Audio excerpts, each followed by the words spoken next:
Think positive फिल्म्सच्या selfie इंटरव्ह्यूमध्ये sir तुमचं स्वागत. अरे थँक्यू सो मच. मला हे नावही आवडलं आणि मी माझ्या आयुष्यातला पहिला selfie interview thank you so much. नमस्कार.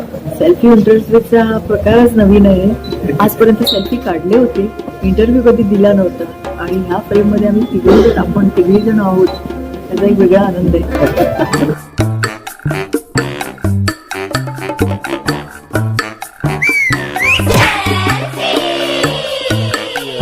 युद्धाच्या काळात जर कमी रक्त गळायचं असेल तर आरामाच्या काळात घाम जास्त गळा. ते मी केलं. लॉकडाऊनमध्ये मला एक विषय सुचला. अर्थात तो विषय सुचण्यामागे आमचे पुण्याचे मित्र आहेत निखिल माधव खैरे, त्यांच्या डोक्यात ही सगळी पात्रं होती. त्यांच्या पात्रांमुळे विषय सुचला.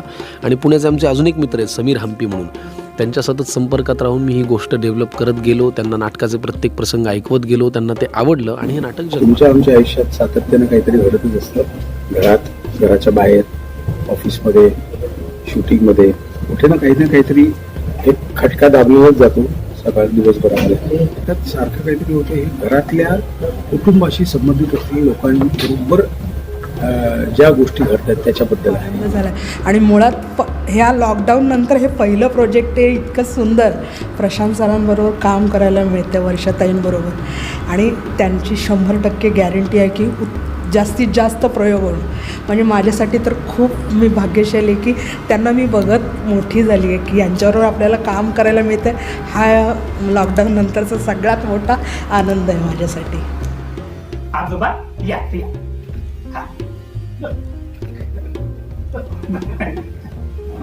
बापू बसा.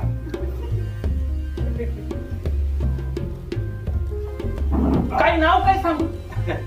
माझं नाव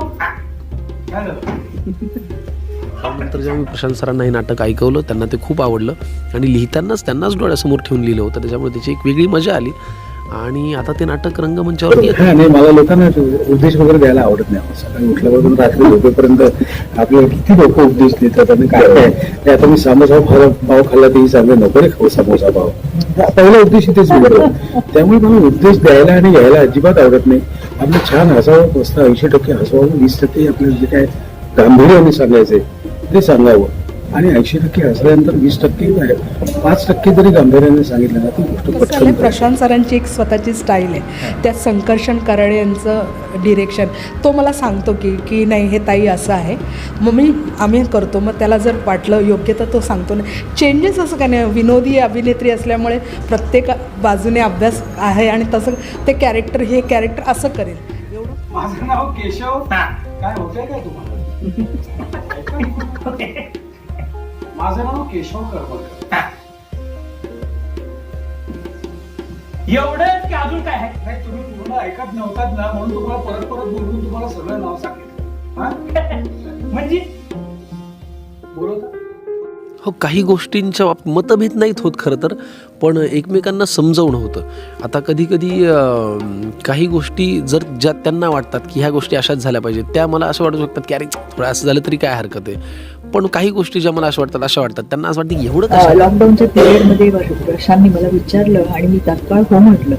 कारण इतकी वर्ष माझ्या मनात होतंच की बरोबर एखादं नाटक करायला पाहिजे आणि ती योग्य वेळी ते नाटक आलं माझ्याकडे असं मी म्हणेन.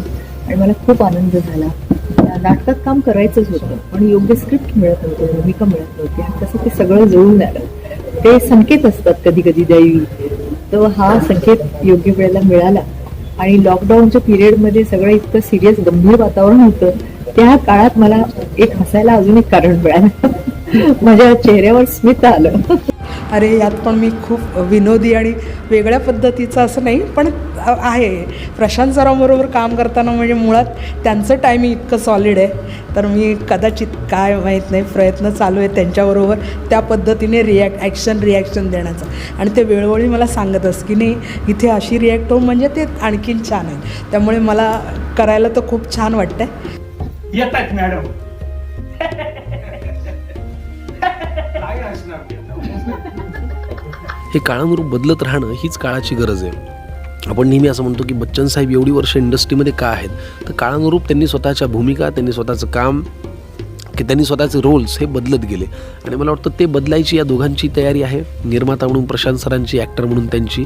आणि ते बदल मला वाटतं कुठेतरी पोषक ठरतात आणि मतभेद होतात, विचारभेद होतात, पण कधी कधी काय असतं की दोघेही शेवटी कशासाठी काम करतो तर नाटकाच्या उत्तम होण्यासाठी. नाही, मला काय वाटतं माहिती आहे का, आता मी इतकी वर्ष म्हणजे साधारण 36-40 वर्ष झाली मी इथे काम करतोय, 78 पासून ते आजपर्यंत. एक बस चालवणं सोडलं तर प्रत्येक गोष्ट मला माहिती केव्हा येते, बरोबर की नाही. आता ही मला संधी मिळाली, माझ्या आता जे काही निर्मात्यांबरोबर मी काम केलं, म्हणजे सुपर असेल, न्यू तेंडुलकर असेल, जाधव असेल, ज्या ज्या निर्मात्यांबरोबर मी काम केलं त्या सगळ्या निर्मात्यांनी मला संधी दिली म्हणून मला इथे सगळं शिकता आलं, बघता आलं.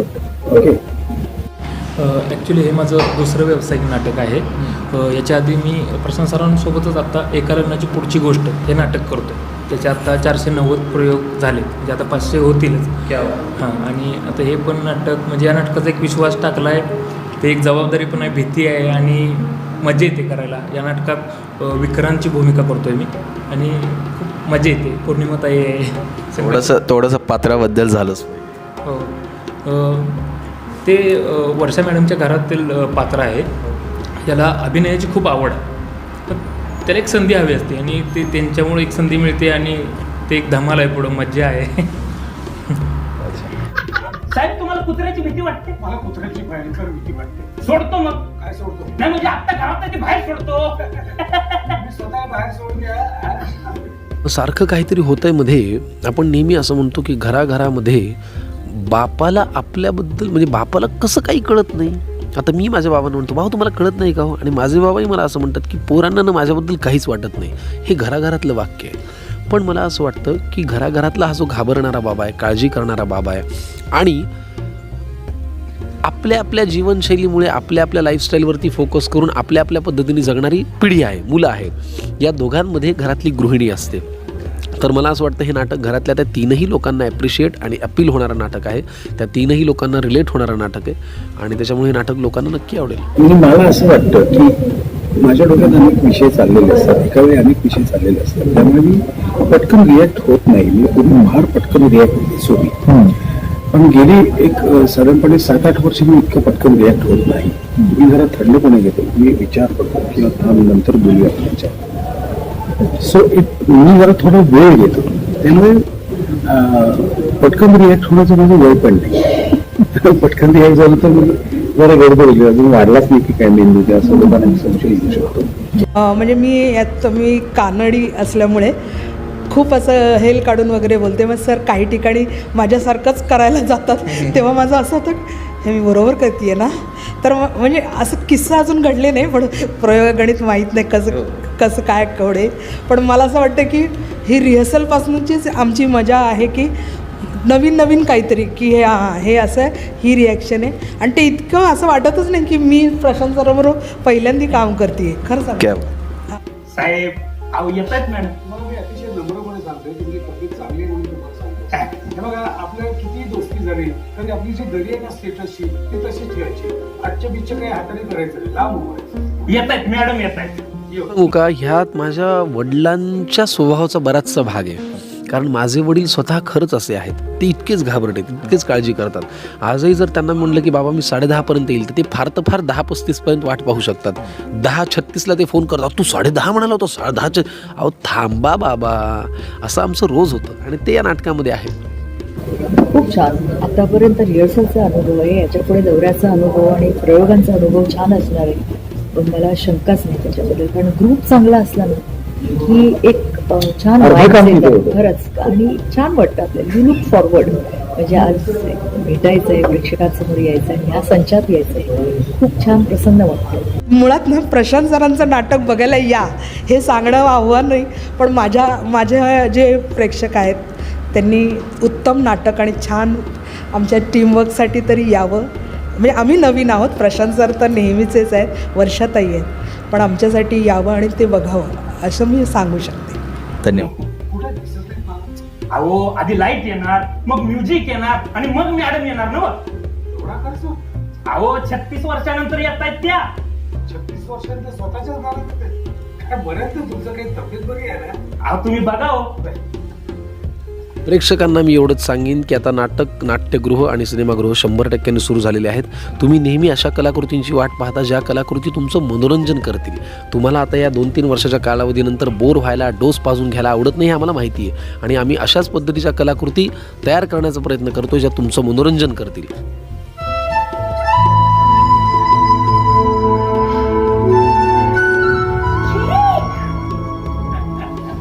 Wow! My delicious cake! Keshav Karmarkar साक्षात. अरे कधीपासून वाट बघत होती तुझी. किती वर्षांनी भेटतोय आपण. कसा आहेस यार? मी मस्त. एक लज्जतदार, चटकदार अशी तुम्हाला कॉमेडी बघायला मिळणार आहे. विनोदी नाटक आहे, स्टँडर्ड विनोद आहे आणि एक जाता जाता आपलं थोडंसं असं करता येईल, असं करता येईल का, म्हणजे मुलांना सुद्धा आणि वडिलांना सुद्धा दोघांना. आणि काय अवतार केलाय का? काय झालं? काय सत्यनारायणाची पूजा सांगायला आलीस की काय? नाही, मी असा नॉर्मल ड्रेस मध्ये घरी तुझ्या आलो तर लोकांनी बघितलं तर तुझ्यावर संशय घेतील ना. हे संशय घेणाऱ्या लोकांनी मला भयंकर भीती वाटते. तू जरा सुद्धा बदललेला नाहीस. हो का? You are the same. हो. भित्रा ससा, हा? गालावर लाल लाल गाजराची शेती असलेला.